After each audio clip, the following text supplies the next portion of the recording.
Hello, in this video I will show you how to send Amazon cart to someone else. Now it's a very easy process.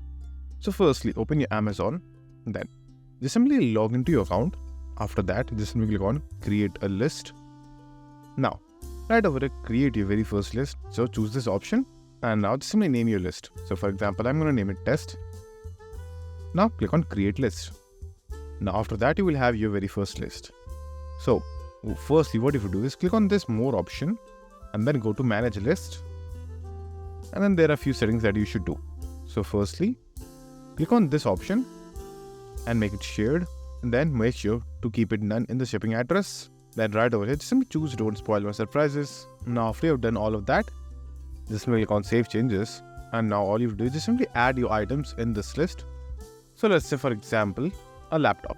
I'm just simply going to add this random product into the cart. So open the product and then you will have the option of add to list. So click on this drop down box and then you will be able to see all of your list. So currently I only have one, so I'm only seeing one list, but if you have multiple lists you will be able to see all of them.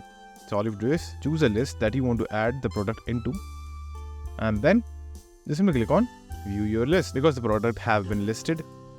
Now just simply go to that particular list, and as you can see you will have the product right over here. Now what you have to do is you have to share the link of all the products that is in your list. For doing that, click on share list to other, and now depending on who you want to send the list, choose the options. So for example if you want someone to just simply view your listings, click on this option, but if you want someone to view the listing and even edit them for you, choose the second option. It's totally up to you. Now once you will click any one of the option, you will have two options: copy link and invite by email.